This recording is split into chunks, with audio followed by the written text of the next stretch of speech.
Son las 4 de la tarde del 7 de mayo de 1972. Merian Pes y Anita Luchesa hacen autostop desde la ciudad de Berkeley hasta la Universidad de Stanford. Un coche se detiene. El hombre que lo conduce se ofrece a llevarlas a su destino. Las dos estudiantes suben al Ford Galaxy. Nunca se las vuelve a ver con vida.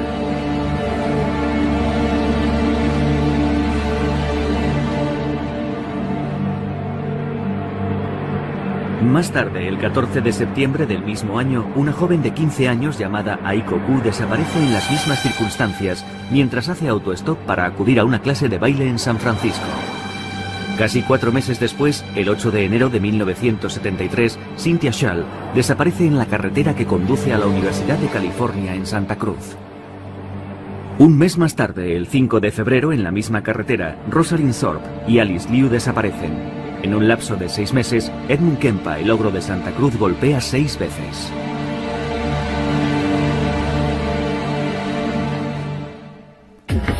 Stéphane Bourgois es uno de los especialistas en asesinos en serie más reconocidos mundialmente. En una carrera de 30 años ha entrevistado a alrededor de 60 asesinos en todo el mundo. El 8 de noviembre de 1991 se reúne con Edmund Kempa en la sala de entrevistas de la penitenciaría de Vacaville en California. El hombre que se presenta ante Stéphane Bourgois es un gigante con un peso de 130 kilos y 2,15 metros de altura. Con 43 años de edad, lleva en prisión 18, cumpliendo 8 condenas por asesinato. Sobre todo con las primeras 2 chicas que asesiné. Cuando maté a la primera me encontraba en estado de shock. Lo hice todo al revés, considerando que mi objetivo era que no me pillasen. Fui torpe. Cuando metí el cuerpo en el maletero tenía las manos llenas de sangre y me dije, Dios mío, lo he hecho, no me lo puedo creer, lo he hecho. Ahora tengo que matar a la otra. Su madre, Clarnell, con una impresionante estatura, hace gala de una estricta disciplina. Dirige todo el odio que siente por su exmarido hacia la única presencia masculina en la casa. Las hermanas de Edmund, que también lo maltratan, tienen su propia habitación. Ed debe contentarse con una cama improvisada en el sótano. Mi madre y mis hermanas se iban a dormir arriba, donde yo dormía antes, arriba. Yo tenía que bajar al sótano. Y un niño de 8 años no es capaz de comprender esa diferenciación. ¿Por qué me mandan a mí al sótano? ¿Voy a ir al infierno o voy a ir al cielo? Arriba está el salón y yo tengo que irme abajo con los demonios, los monstruos y los fantasmas que me aterrorizan. Pero ellas no. Harold Cartwright es abogado. Designado por el tribunal durante el juicio de Kempa, fue investigador de la defensa. Él se acordaba de aquella época y me la describió como uno de los peores periodos de su vida. Sus hermanas eran más mayores y se metían con él y todo eso, como suele ocurrir entre hermanos. Nada que fuese más allá. Y su madre era una persona muy verbal. Nunca lo maltrató físicamente, pero en su opinión sí lo hizo verbalmente. La madre del joven Edmund lo humillaba constantemente.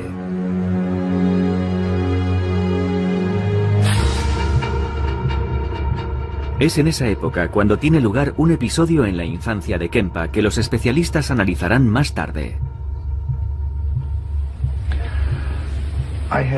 Yo tenía una pistola de juguete. Era toda metálica. Del calibre 5,5. Era una pistola muy elegante, la había comprado en Nueva York. Estuve allí un verano en casa de mi primo, y cuando volví, mi hermana estaba celosa, mi hermana mayor. Odiaba aquella pistola porque se interpuso entre nosotros dos. Era algo que yo tenía y ella no. Aquel viaje a ella le habría gustado hacerlo, pero no lo hizo, lo hice yo. Poco después de regresar del viaje empezó a discutir conmigo por una absoluta nimiedad. Se puso furiosa, cogió la pistola y yo le dije, no la tires. Y me la lanzó a mí, con mucha fuerza. Golpeó el suelo y mi dedo. Y me hizo mucho daño. Pero la pistola se rompió, el mecanismo interior. Ya no volvió a funcionar. Así que me fui a su habitación, cogí una muñeca Barbie, una muñeca muy bonita que tenía, la muñeca Barbie. Todas las niñas tienen una, ¿verdad? Tenía unas tijeras, una máquina de coser. Cogí las tijeras, le arranqué la cabeza a la muñeca y me dije, volverá a colocársela de nuevo. Es como si no le hubiese hecho nada. Así que cogí las tijeras y le corté las manos y le dije, toma, ahora tú tienes un juguete roto y yo tengo otro juguete roto. Aquella fue mi respuesta. Solía entretenerse con juegos muy morbosos con sus hermanas. Jugaba con sus hermanas a la silla eléctrica, atándolas a un sillón, o al juego de la cámara de gas.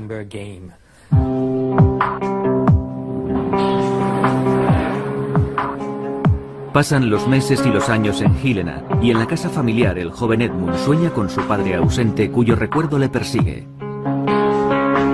Pese a su aversión hacia los hombres, su madre, Clarnell, vuelve a casarse. Kempa, que no soporta más a su madre, decide escaparse a California. Solo tiene un objetivo en mente: reunirse con su padre. Pero el joven Kempa sufrirá otra decepción. Para empezar, yo no fui allí, me dejaron allí. Me llevaron a casa de mi padre en Los Ángeles a pasar las Navidades. Fuimos a las montañas y me dejaron allí. Tuve roces con mi hermanastro y con mi madrastra. Yo no les interesaba y no me querían. Ellos estaban construyendo una nueva familia y yo estaba desesperado porque nunca había tenido a mi padre a mi lado. Necesitaba su aprobación, su reconocimiento. Pero todos actuamos con codicia y desesperación.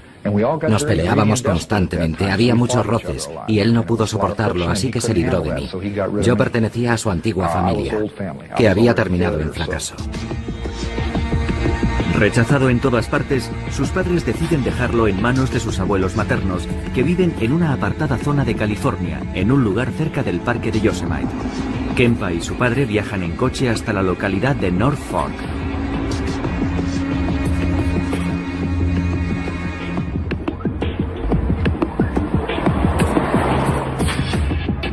Es en esta casa donde Edmund Kempa permanecerá varios meses y cometerá por primera vez un acto irreparable. En la época en que cometió el crimen, Richard Verbrugge era inspector de policía especializado en casos criminales. Años después formará parte de la brigada policial que detiene a Kempa. Su abuela era una mujer muy fuerte. Se había enfadado mucho con su madre. Perdón, con su abuela, porque ella realizaba tareas que Edmund consideraba que debería hacer él, mientras que a él le asignaban trabajos, en su opinión, más propios de una mujer. Nunca me dejaba salir por mi cuenta, nunca me dejaba salir de la propiedad. Empecé a desarrollar fantasías contra ella, la idea de asesinarla. Ya en aquella época tenía fantasías de decapitación. Esas fantasías ya estaban en mi cabeza. Así que un día mató a su abuela, y cuando el abuelo regresó, sabía que tendría problemas por lo que había hecho, así que mató también a su abuelo. Tras matar a sus abuelos, Ed Kempa llama a su madre para contarle lo que ha hecho. Al no haber cumplido aún los 15 años, y por tanto siendo menor, Kempa no es encarcelado, sino internado en el Hospital Psiquiátrico de Atascadero, California, el 6 de diciembre de 1964, donde permanece durante más de 5 años. Entonces, ni los médicos ni las autoridades detectan ningún signo que indique que se trata de un asesino que terminará reincidiendo más tarde o más temprano. La personalidad de Kempa es analizada, pero los psiquiatras se equivocan en sus estimaciones, diagnosticándole esquizofrenia paranoide.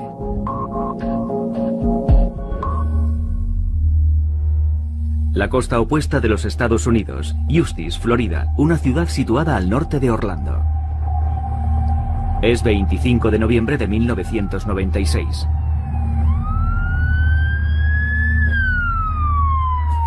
Son las 11:45 cuando este hombre responde a una llamada en la que le comunican que se ha cometido un doble homicidio en una casa situada a varios kilómetros de la ciudad. Jeff Taylor es ayudante del sheriff en la época.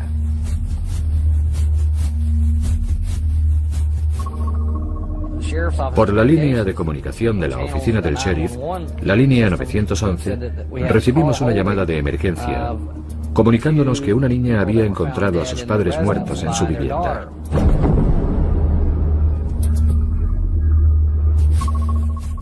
Cuando entra en la habitación, Jeff Taylor encuentra los cuerpos de Richard Wendorf, de 49 años de edad, y de su mujer, Ruth, de 53 años. Comprueba que los dos han sido salvajemente asesinados. Sus rostros están totalmente desfigurados. 3 días después, el Día de Acción de Gracias, el 28 de noviembre, un joven de 16 años, Roderick Jackson Ferrell, es detenido en Baton Rouge, Luisiana, e interrogado al día siguiente por la policía. El joven Roderick Ferrell describe con pasmosa y desconcertante tranquilidad el doble asesinato que cometió 3 días antes.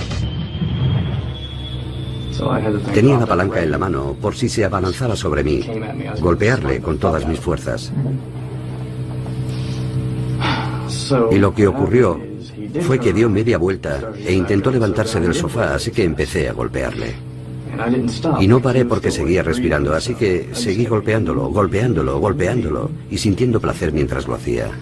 ¿Estaba sentado o tumbado mientras eso sucedía? No, tumbado porque estaba inconsciente. ¿Estaba tumbado en el sofá?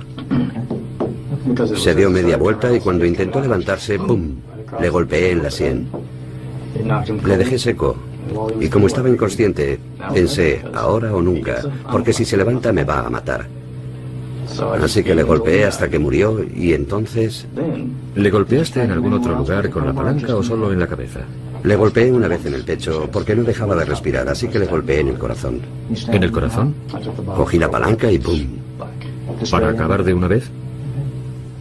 La cabeza del señor Wendorf parecía una hamburguesa cruda porque tenía la cabeza y el cráneo completamente destrozados. Richard Wendorf está durmiendo en el sofá del salón cuando Ferrell le golpea 40 veces en el rostro con una palanca. Luego se dirige a la cocina y se encuentra con su mujer, que al comprender que va a agredirla, le arroja una taza de café a la cara antes de atacarle con todas sus fuerzas. Estaba en la cocina y me tiró el café. Me puso perdido. Luego me clavó las uñas en la cara y me agarró la muñeca. Entonces cogí la palanca y empecé a golpearla en la parte posterior del cráneo. ¿Ella intentó huir en aquel momento? Ella se agarraba a mí. Me había clavado las uñas en la cara y no pensaba parar de golpearla hasta que me soltase. ¿Y dónde la golpeaste primero? ¿En la parte posterior de la cabeza o en la cara? La golpeé una vez aquí y luego en la parte posterior del cráneo y le hice el agujero grande que se ve en las fotos. No las he visto. Continúa. Bueno, el caso es que el café apestaba y me enfadé. Así que le di una patada. La derribé y empecé a golpearla hasta que dejó de respirar. El vampiro de Kentucky, como ha sido apodado por los medios, fue condenado a la silla eléctrica el 27 de febrero de 1998 y tras 3 años de espera en el corredor de la muerte, se conmutó su sentencia a cadena perpetua debido a su edad en el momento en que sucedieron los hechos. Como ocurrió con Edmund Kempa y como sucede con la mayoría de los asesinos en serie, es con toda seguridad un suceso acontecido durante la infancia de Ferrell lo que configurará más tarde la personalidad de un asesino, el comienzo de su desviación. Su madre, Sondra Gibson, tenía 17 años cuando nació Roderick. Era inmadura e inestable. Su padre se esfumó 3 semanas después de su nacimiento. Su padre se marchó cuando tenía 3 semanas de edad. En aquel momento nos separamos. Prácticamente no tuvo relación con su padre, Rick. Vino a verle 2 o 3 veces y eso fue todo. 2 o 3 veces? ¿Durante cuántos? En toda su vida. El joven Rod es, en consecuencia, educado por sus abuelos. Un matrimonio muy religioso, pero también, como van a comprobar a continuación, totalmente depravado.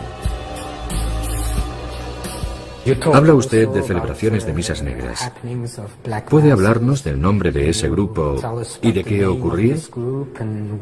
¿Cuáles son sus recuerdos de aquello? ¿Qué hacían? En lo que se refiere a las misas negras, existen 2 tipos que yo sepa. Uno de ellos, por supuesto, pertenece a la iglesia satánica, Anton LaVey, etc. Y el otro es un grupo menos organizado. No tiene un nombre propiamente dicho que se conozca por ahí. Pero las prácticas de ambos cultos son absolutamente diferentes. En mi opinión, la iglesia de Anton LaVey se parece más a los cristianos modernos. No se hacen sacrificios. Es una religión más dogmática que de fe. Mientras que la otra misa negra es más puritana. Cree en las viejas tradiciones, los sacrificios, rituales sangrientos y ese tipo de cosas. ¿Le hicieron participar en aquellos rituales? Participé en un par de ellos, en los que básicamente se celebró lo que ellos llaman el ritual del guardián, al que llevan a los niños o niñas pequeños y les hacen participar en complicados rituales arcanos o cantos, mantras y cosas por el estilo, así como sacrificios de sangre que representan la concepción, que es la sangre de Cristo, etc., con el objeto de educarlos, creándoles un vínculo muy fuerte con el grupo, para que cuando maduren se conviertan en guardianes de ese grupo. Y yo fui al menos a 2 rituales de esos. ¿Y qué edad tenía entonces? Debía tener 6 años. 6. No solo introducen a Ferrell en rituales ocultistas, también le obligan a enfrentarse literalmente al horror. Es violado en 2 ocasiones por uno de los miembros de la secta. El joven Ferrell pasa su adolescencia entre Eustis, en Florida, y Kentucky, el estado donde nació. Es en ese periodo donde su comportamiento empeora. Introduce a sus compañeros de instituto en el vampirismo con el fin de dominarlos y manipularlos. Empieza a desarrollar también toda suerte de técnicas para dominar a las personas que se encuentran en su entorno más cercano. ¿Cómo se las arregló para tener una influencia tan grande en su grupo? Básicamente, me encantaba la psicología. Solía ir a la biblioteca de la universidad a estudiar psicología. A veces asistía a las conferencias que se daban allí. Intentaba comprender mejor la mente humana. He empleado diferentes técnicas que supongo podrían considerarse técnicas de lavado de cerebro o de alteración mental.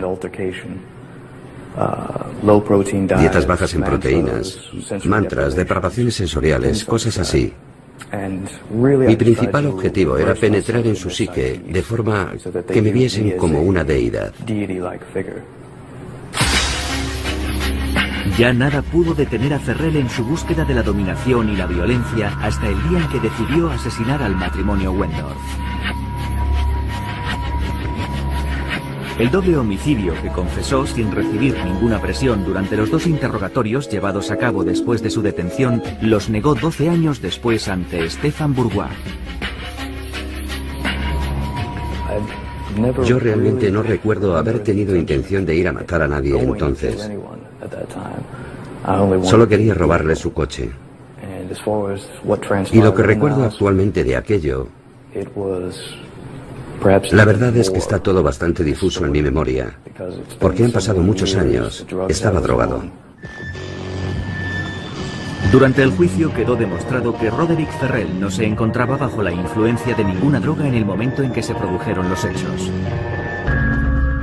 Hospital Psiquiátrico de Atascadero, California, 1969. Edmund Kempa, que asesinó a sus abuelos a la edad de 15 años y lleva encerrado en este centro más de 5, tiene ahora 21 años. Su estancia no está salpicada por ningún incidente en particular y parece haberse estabilizado. El 30 de junio de 1969 las autoridades deciden dejar a Kempa en libertad condicional. Los psiquiatras, no obstante, han detectado un problema grave en la relación entre Edmund y su madre. Los psiquiatras del hospital recomendaron que el contacto con su madre fuese limitado. No dijeron que no tuviese ningún tipo de contacto, pero sí recomendaron que el contacto fuese mínimo. De modo que sí había algo en su personalidad que revelaba que existía un problema con su madre. 3 meses más tarde, la Autoridad de la Juventud de California, que llevaba su caso, tomó una decisión contraria a la estimación de los psiquiatras que siguieron su tratamiento. Se le envió a vivir con su madre, que había regresado a California para trabajar en la universidad en Santa Cruz. El error tendría consecuencias fatales. Kempa cambiaba constantemente de trabajo y empezó también a frecuentar un bar en Santa Cruz, donde la policía local solía acudir por las noches a relajarse mientras tomaban una copa. Como todos los asesinos en serie, Kempa primero concebirá y posteriormente perfeccionará su modus operandi. En los 3 años que tarda en confeccionarlo, recoge a 300 autoestopistas con su coche entre Santa Cruz y San Francisco. Recogía gente con mi coche, era como un juego, y me di cuenta de que algunas personas no querían subir porque consideraban que no era seguro subir con un hombre joven y solo. Y me sentó mal porque yo no estaba haciendo nada malo. Así que decidí intentar cambiar aquella situación, hacer subir al coche a las personas que no querían y llevarlas a su destino, porque sabía que no iba a hacer nada malo. Y descubrí cómo revertir la situación. Todo depende de cómo miras. Si dices, Dios mío, están haciendo autostop, voy a acercarme a toda pastilla, no se meterán en tu coche porque te han visto babeando a una manzana de distancia. Pero si miras tu reloj y dices, caray, no sé si tengo tiempo, y paras, entonces piensan, es un hombre de negocios, vamos a entrar en el coche porque no hay ningún peligro. Así que yo me entretenía con aquel juego para conseguir que entrasen en mi coche. Pero entonces no quería matar a nadie, simplemente me divertía. Más tarde, cuando empecé a matar gente, lo utilizaba contra ellos. Un día, en mayo de 1972, el 7 de mayo exactamente, Kempa pasa a la acción. Aquel día, dos estudiantes de 18 años, Merian Pease y Anita Luchesa, están haciendo autostop en la carretera que enlaza Berkeley con la Universidad de Stanford. Kempa utiliza todas sus habilidades para conseguir que entren en su coche. Pease no quería entrar en el coche. La otra chica, Anita Luchesa, no era autostopista. La cuestión era quién se sentaba delante y quién detrás. Anita abrió la puerta y me preguntó a dónde iba. En el cartel que llevaban ponía Stanford, así que le dije, voy a Palo Alto, ¿puedo dejaros allí?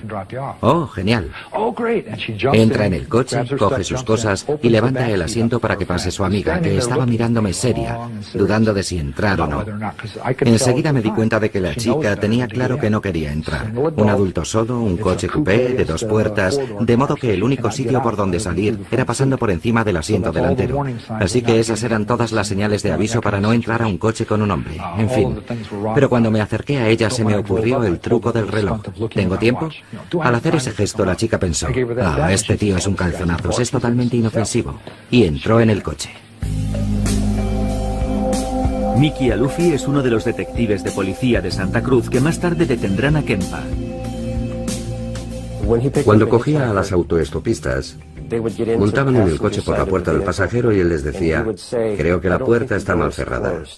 Entonces alargaba el brazo, abría de nuevo la puerta y la volvía a cerrar. Sin embargo, el tipo de coche que conducía tenía una manilla de seguridad en el reposabrazos y cuando cerraba la puerta, se bajaba un pestillo que impedía que nadie pudiese salir por la puerta.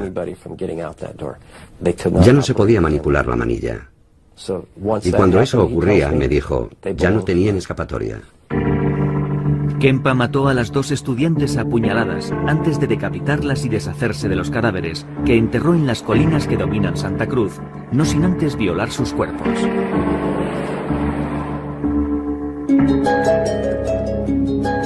Entre mayo del 72 y febrero del 73, Kempa se dedica a recorrer la carretera que une las ciudades de Santa Cruz y San Francisco.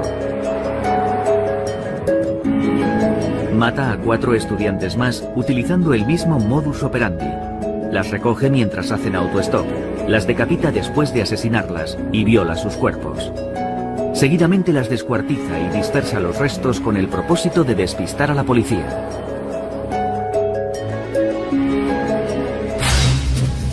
Sin embargo, un mes después pone fin a esta cadena de asesinatos y decide perdonar la vida de 2 chicas jóvenes que recoge en su coche. El viernes siguiente volví a Santa Cruz por la tarde. Estuve bebiendo hasta por la noche y me quedé dormido hasta que llegó mi madre, momento en el que me desperté. Y las últimas palabras que intercambiamos no fueron una discusión. Entré en su dormitorio para hablar con ella. No quiero que se interprete esto como un intento por mi parte de buscar una excusa que justifique su muerte. Lo que quiero decir es que esperaba que ella pudiese decirme algo y acabar con toda aquella mierda. El niño que había dentro de mí tan solo deseaba escuchar aquellas palabras y dejarlo todo. Recuerdo que ella estaba leyendo un libro. Lo soltó bruscamente sobre su regazo y me dijo, Dios santo, no pensarás quedarte ahí hablando toda la noche. Era una de sus frases favoritas cuando yo llegaba tarde con ganas de hablar. Normalmente en circunstancias parecidas yo hubiese dado media vuelta, le hubiese dicho no y me habría marchado. Ella habría sido consciente de que había herido mis sentimientos y al día siguiente nos habríamos hablado otra vez, pero yo sabía que no íbamos a volver a hablar. Regresé a mi cuarto y me eché en la cama sabiendo que no iba a dormir. Permanecí tumbado unas 3 o 4 horas, hasta eso de las 4 o 5 de la mañana. Pasadas las 5, volví empuñando un martillo y le aplasté el cráneo. Y luego la degollé. Después de matar a su madre, Kempa asesinó a la mejor amiga de esta, que trabajaba con ella en la Universidad de Santa Cruz. Luego decide abandonar la ciudad.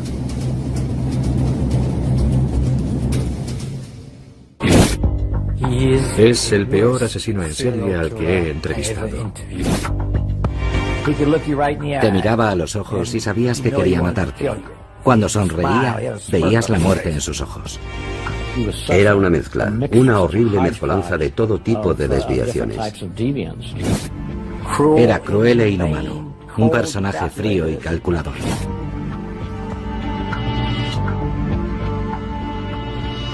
¿De qué se le acusa?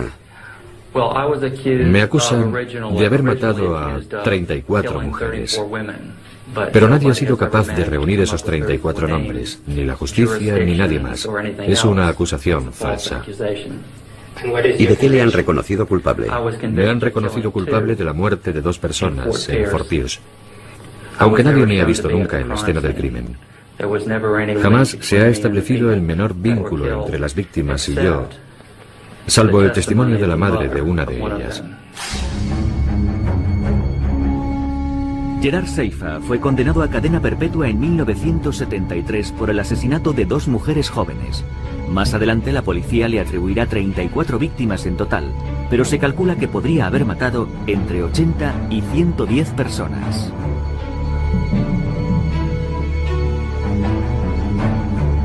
En 1972, Robert Crowder ya era sheriff del condado de Martin en Florida.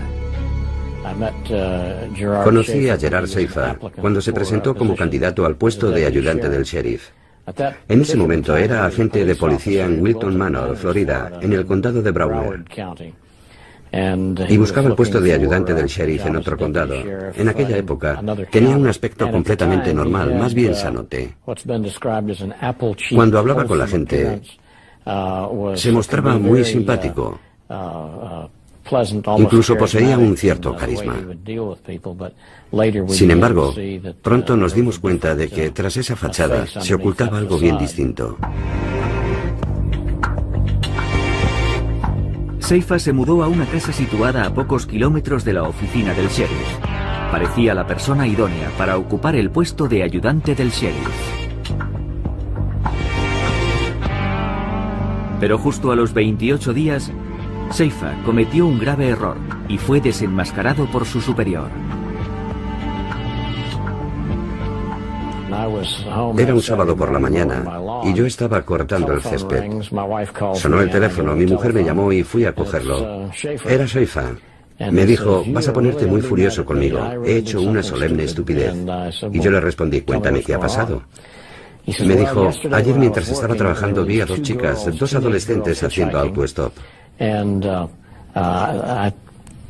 Me paré a hablar con ellas y traté de impresionarlas diciéndoles lo peligroso que era que unas chicas tan jóvenes estuviesen haciendo autostop, los problemas en los que podían meterse y los percances que podían sucederles. Se echaron a reír y no me tomaron en serio, así que hoy me las he arreglado para encontrarme otra vez con ellas. Quería meterles el miedo en el cuerpo y convencerles del riesgo que corrían si no me hacían caso para evitarles problemas en el futuro. Y me dijo que las había llevado al bosque y que les había dicho que las iba a vender como esclavas. Y que para asustarlas, las había dejado allí un rato, pero que pensaba volver a soltarlas. Pero cuando había vuelto ya se habían marchado, se las habían arreglado para desatarse. Las 2 jóvenes en cuestión se llaman Pamela Sue Wells y Nancy Helen Trotter. Ahora ya saben que han escapado de milagro de un asesino pervertido. Después de arrestar a Seifa, Robert Crowder quiso saber con detalle lo ocurrido y ordenó una reconstrucción de los hechos con las 2 jóvenes.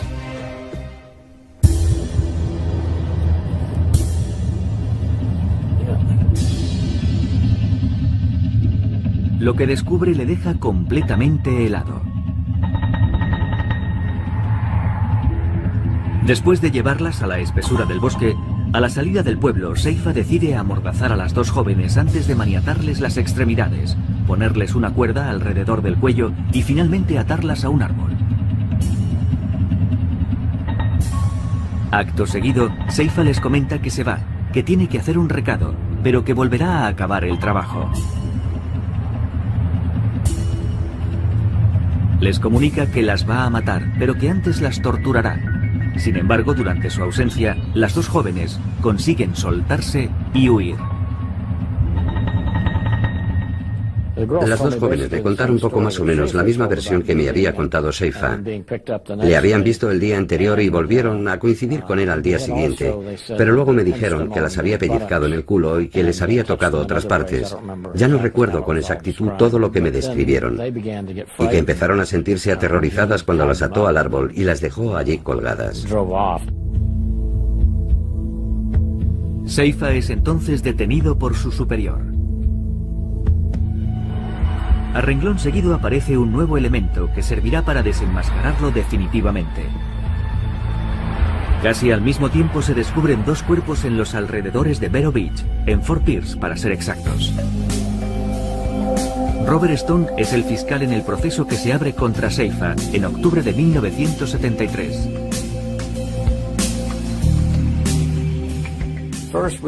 En principio pensamos que tal vez habíamos echado el guante a un asesino.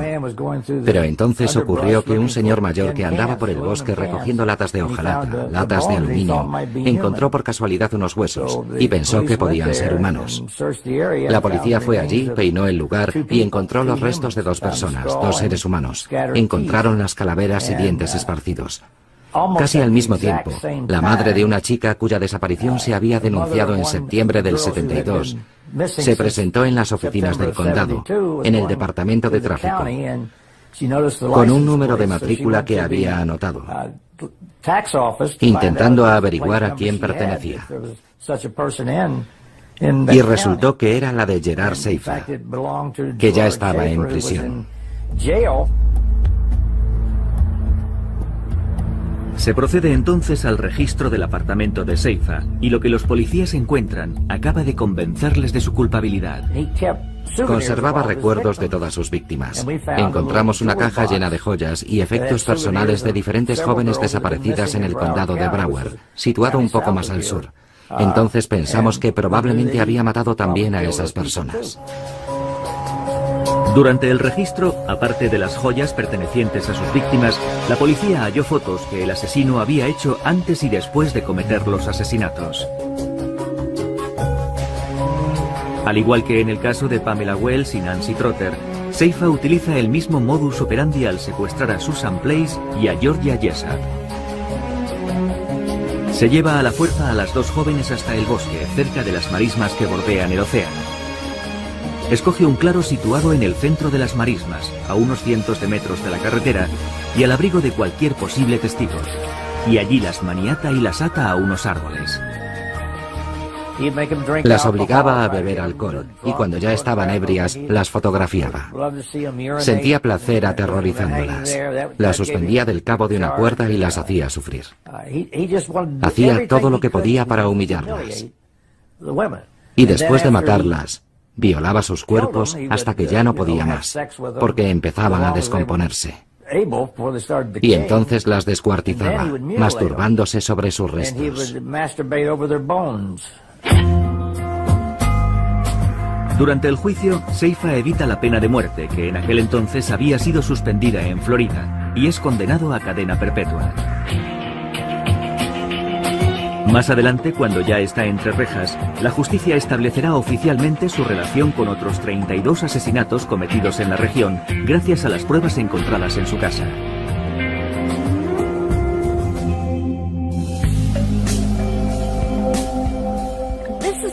Esta es la casa en la que vivía Gerard Seifa cuando yo lo conocí en 1964. Sondra London conoce bien a Gerard Seifa. Salió con él durante un año. Luego le pierde de vista y reanuda el contacto con él 10 años más tarde al enterarse de sus crímenes. Siempre contaba dos historias. La primera era: soy el asesino en serie de mujeres más grande del siglo. La segunda era: soy inocente. Jamás he matado a nadie. Soy un honrado policía. Y recuerdo un momento memorable. Esta frase me la dijo muy lentamente. Me miró a los ojos y me dijo: tú no lo puedes comprender porque no eres un asesino en serie. Cuando le declararon culpable de los 2 asesinatos, Robert Stone estableció su relación con los 34 asesinatos o desapariciones de mujeres hasta entonces sin resolver. Hablando con Seifa de esos otros casos, sugirió... Bueno, no lo sugirió. Escribió de su puño y letra en una carta que el número de sus crímenes oscilaba entre 80 y 110. Y él me comentaba muchas veces, es verdaderamente horripilante, pero decía, ¿cómo definir un asesinato? Si tienes a una víctima y ésta se ahoga en su propio vómito, ¿se trata de un asesinato? Si matas a una mujer embarazada, ¿son 2 asesinatos o solo 1? Y hacía la cuenta de sus crímenes, basándose en ese tipo de reflexiones.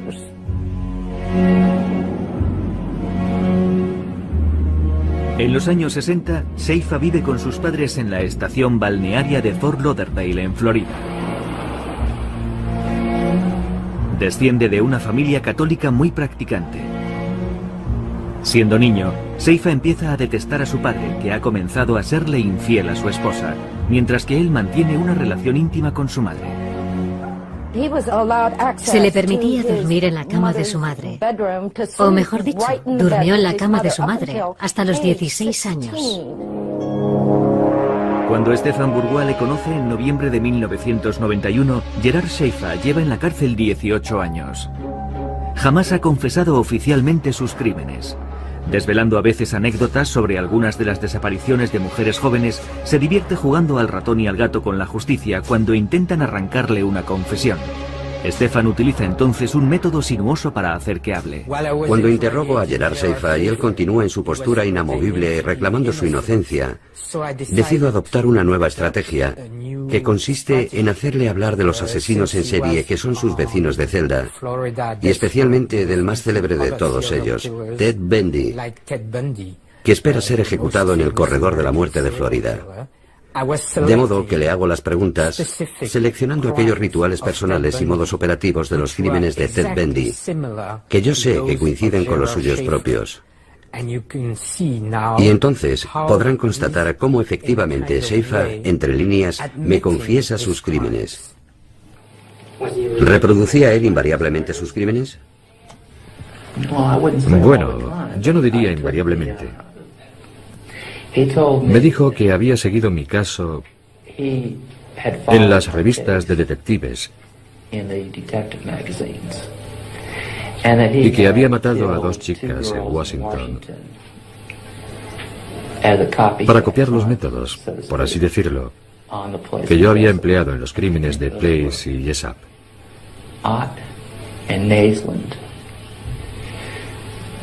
Creo que aquellas se llamaban Ott y Naisland. Me dijo que las había llevado por un camino forestal y las había estrangulado, que había violado sus cuerpos, que había vuelto y las había violado una vez más, y que las había decapitado, como una especie de homenaje. Y yo pensé, sois unos cabrones por escribir algo así. Mirad a este tipo, que ha leído y se ha creído todas vuestras estupideces, cuando yo no he admitido absolutamente nada. Y encima se vanagloria de ello. Bueno, no se estaban vanagloriando exactamente. En realidad era un homenaje. ¿Cuántas has matado en realidad, Gerard? Dicen que 34. ¿Son todas las que mataste o tienes algunas enterradas en tumbas privadas? Entonces le dije, Ted, soy el mejor. ¿Qué se le puede contestar a alguien así? ¿Qué puedes decirle? No podía darle una respuesta racional. Porque si le decías, Ted, son todo mentiras, él decía, no, no, lo sé. Y lo sabía. Porque él lo había vivido. Y yo no lo había vivido, excepto por lo que se había escrito de mí. Y él lo había hecho basándose en la información que había leído. Así que se había cargado a 36. Quería ser el mejor. Le obsesionaba que hubiesen dicho que yo había matado a 34. Pero tenía miedo de que hubiesen sido más de las que él sabía. De manera que estaba siempre intentando que yo le sacase de dudas diciendo, no, solo he matado a 34. Pero yo nunca se lo decía. Me había dado cuenta de que estaba completamente obsesionado por la cifra. Y yo, para pincharle, me volvía hacia él y le decía, soy el mejor, Ted. Van a electrocutarte y yo estaré aquí. Y seré el mejor, tal y como dicen. El número 1. El señor Stone tiene razón. El mejor de todos. Y tú no eres nadie. Eso le volvía loco. No es posible, decía. Entonces le enseñaba la portada del Palm Beach Post y le decía, lee esto. Soy una figura de culto. En primera página. De culto. Soy una figura de culto. No es posible. No puede ser. Aquello le corroía. Como todos los asesinos en serie, Gerard Seifa seleccionaba sistemáticamente a víctimas más débiles que él, mujeres jóvenes más fáciles de atrapar. El 3 de diciembre de 1995, Seifa es asesinado por otro recluso que le asesta 40 puñaladas.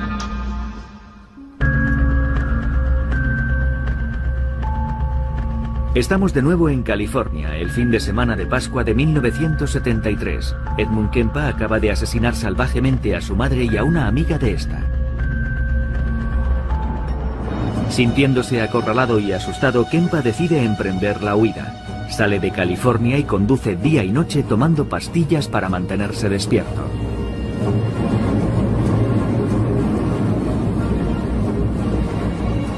Tres días después llega a Pueblo, una población del estado de Colorado.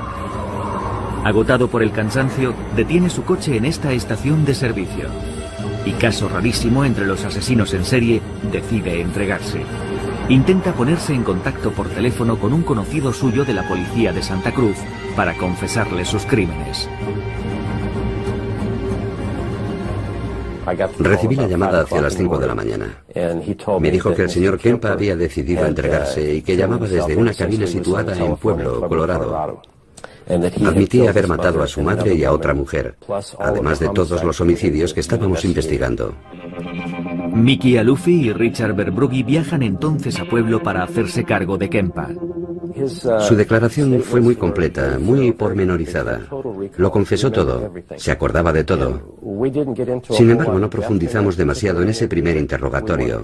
Tan solo pretendíamos averiguar las personas que admitía haber matado, y eso es lo que hicimos básicamente. Nos habló de las distintas chicas a las que había matado, de la muerte de su madre y de la mejor amiga de esta. Kempa se muestra muy cooperativo, y durante todo el viaje de vuelta, que dura 3 días, no deja de hablar. De vuelta en Santa Cruz, acepta incluso enseñar a los investigadores el lugar donde ha escondido los cuerpos de sus víctimas. Kempa se muestra igual de colaborador durante su proceso, que se inicia el 25 de octubre de 1973, siendo extremadamente prolífico incluso en los detalles más duros, sin que su voz transmita la más mínima emoción. Edmund Emil Kempa se mostró muy colaborador con la policía respecto a sus crímenes, y fue uno de los primeros casos en los que un asesino reincidente fue sometido a estudio por parte del FBI con objeto de poner a punto técnicas de perfil que permitiesen detectar a ese tipo de criminales en los Estados Unidos. Pero después de 35 años pasados entre rejas, una pregunta permanece en el aire, válida para todos los otros casos de asesinos en serie. ¿Ed Kempa podría volver a matar? Cuando alguien ha hecho el tipo de cosas que Ed Kempa hizo a personas inocentes, personas a las que no conocía, a las que no había visto jamás, simplemente extraños que se cruzaron en su vida, no se puede dejar que una persona así salga de la cárcel.